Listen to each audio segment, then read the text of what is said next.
Assalamualaikum warahmatullahi wabarakatuh. Saya Khairil Ahmad Abdul Aziz bersama rakan-rakan saya yang lain daripada kumpulan 9 akan membentangkan salah satu tajuk yang diambil daripada analisis sebuah video yang bertajuk pemulihan dan pengayaan. Pemulihan itu ialah aktiviti pemulihan merupakan aktiviti pengajaran yang berusaha menolong murid-murid untuk mengatasi masalah pembelajaran. Ini sebagai contoh, jika kita mempunyai murid ataupun pelajar yang mungkin lemah pada sesuatu topik ataupun pada sesuatu mata pelajaran, maka konsep pemulihan ini perlu diambil oleh guru bagi membantu menyelesaikan masalah murid yang mungkin tidak faham ataupun kurang menguasai tajuk ataupun topik pembelajaran yang diajarkan oleh guru. Manakala pengayaan pula ialah aktiviti pengayaan ialah sejenis aktiviti tambahan yang lebih kompleks tetapi menarik dan juga mencabar. Ini memberi maksud kepada kita bahawasanya bukan sahaja pembelajaran itu semata-mata duduk di dalam kelas, akan tetapi ianya boleh dilangsungkan dengan pembelajaran di luar kelas dan juga bukan saja tertumpu pada waktu persekolahan, malah boleh juga dilakukan di luar waktu persekolahan. Sebagai contohnya, aktiviti-aktiviti yang berkaitan dengan permainan ataupun aktiviti-aktiviti yang berkaitan dengan penglihatan warna-warni ataupun aktiviti-aktiviti yang berkaitan dengan mendengar cerita-cerita. Itu salah satu contoh daripada pengayaan. Ia sesuatu yang diambil jalan bagi menambah minat murid dalam mempelajari ilmu.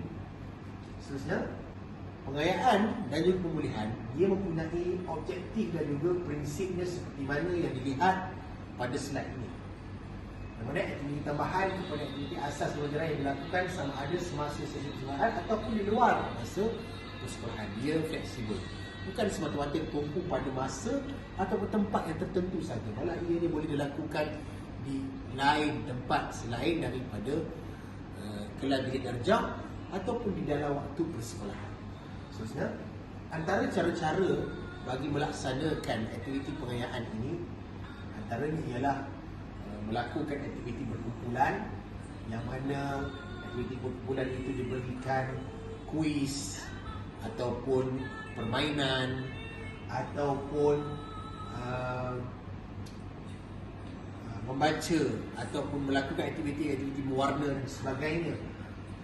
Seterusnya, manakala pemulihan adalah sesuatu maksud yang memberikan kita ini mengembalikan semula daripada keadaan yang telah lari kepada fitrah yang semula. Okay? Seterusnya, objektifnya adalah supaya menguasai kemahiran tertentu dengan mengikut aktiviti yang sesuai dengan mereka. Kerana setiap murid itu dipengaruhi dengan pelbagai latar belakang, kerana mereka itu berkepelbagaian dari segi sudut latar belakangnya, minatnya dan sebagainya. Maka ianya tujuan pemulihan ini dilakukan supaya ianya dapat membentuk murid itu mengikut kesesuaian minat dan juga latar belakang mereka. Seterusnya, cara-cara bagi kita melakukan pemulihan ini, antara contohnya sekiranya guru itu ingin melakukan pemulihan, menerapkan pemulihan kepada murid-murid yang tertentu ataupun ke semua muridnya, maka dia perlu mengambil langkah-langkah ini. Antaranya, langkah dari segi sebutan guru perlulah jelas. Hanya sebutan bunyi yang hendak dipelajari sahaja yang diajarkan. Sebagai contohnya, antaranya lainnya, bahan bantu mengajar yang lebih besar, ringkas, menarik, dan harus mestilah menggunakan warna yang penting saja, supaya ianya warna itu dapat menarik pandangan murid bila mana melihat sesuatu bahan mengajar yang ditunjukkan oleh guru kepada murid. Seterusnya, berdasarkan cara untuk kita menilai sama ada murid itu harus diberikan pemulihan ataupun tidak adalah boleh dilihat kepada beberapa cara, antaranya ialah melihat prestasinya ketika menjawab soalan peperiksaan ataupun keadaannya ketika berada dalam bilik darjah dan sebagainya. Itu antara contoh-contoh yang saya berikan bagaimana kita dapat mengesan ataupun kita nak dapat mengira tahap murid kita sama ada dia itu layak diberikan pemulihan ataupun sebagainya. Begitulah cara yang saya sebutkan tadi, sama ada kita menilai dia dari sudut prestasi dalam kelas ataupun kita nilai dia dari sudut gaya belajar sewaktu berada di dalam bilik darjah. Di sini kami ada bawakan satu contoh video yang dipetik daripada YouTube. Ini sama-sama kita saksikan.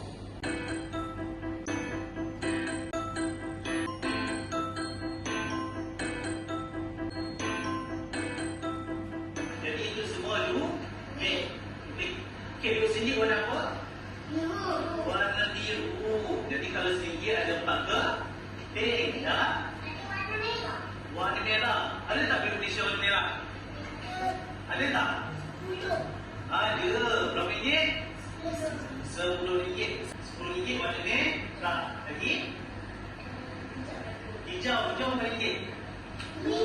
Hijau RM5. Biru? RM1. Okey, di sini ada berapa nilai dia? Ada 20 sen lagi? 20 sen. 10 sen.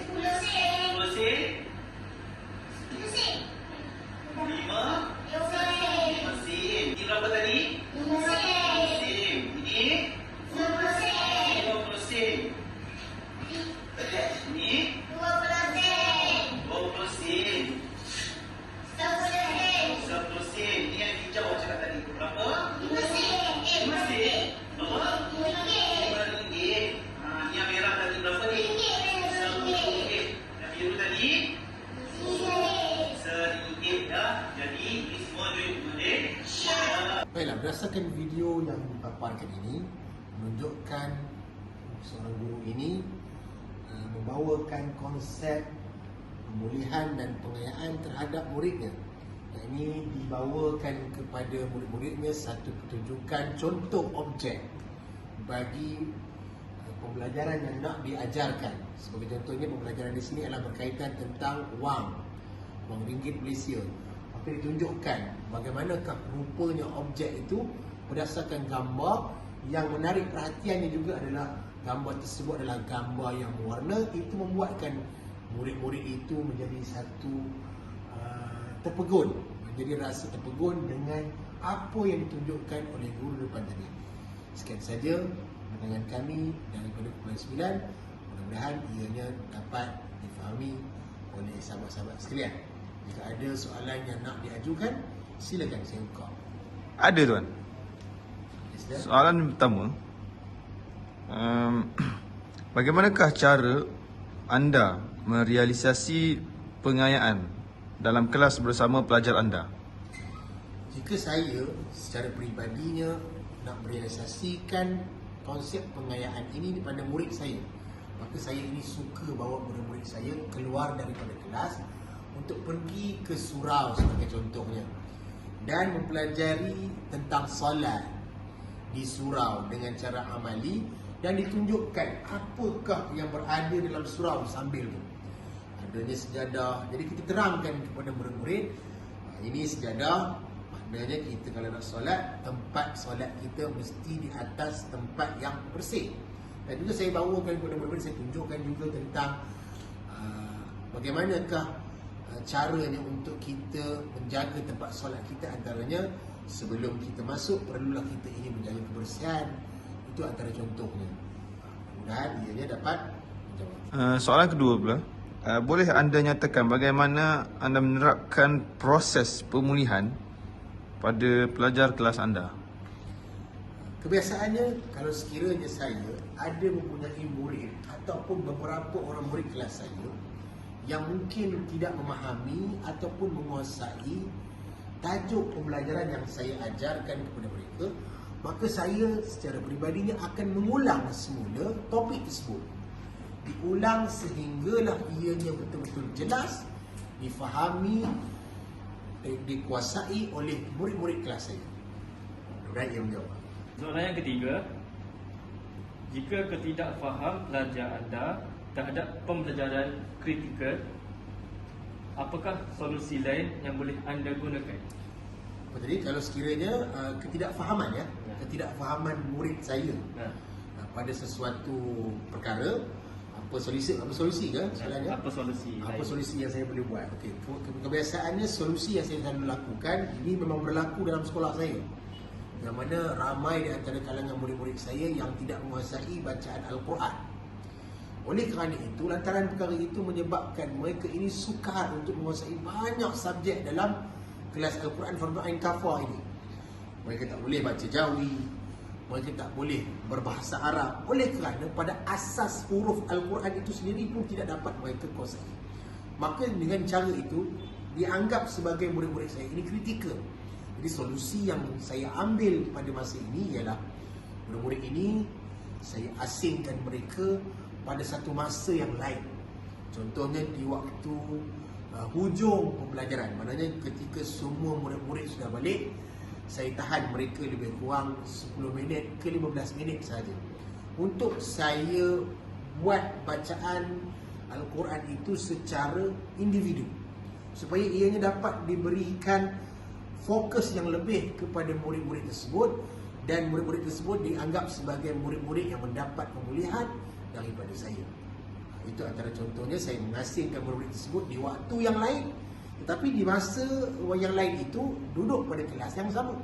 Cumanya diberikan masa yang lain itu kerana untuk memberikan pemulihan dan penumpuan saya kepada murid-murid tersebut agar mereka ini dapat menguasai topik mata pelajaran yang hendak saya sampaikan. Mudah-mudahan ia menjawab ke semua soalan dan mudah-mudahan anda semua dapat memahami segala apa yang kami bentangkan. Sekian saja. Saya ucapkan ribuan terima kasih kepada semua sahabat-sahabat, dan juga tidak saya lupakan saya ucapkan terima kasih kepada sahabat ahli kumpulan saya dalam sama-sama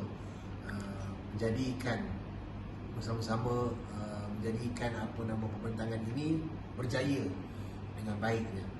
Mudah-mudahan kita semua dirahmati dan diberkati Allah, dan semoga kita berjumpa lagi pada masa yang akan datang.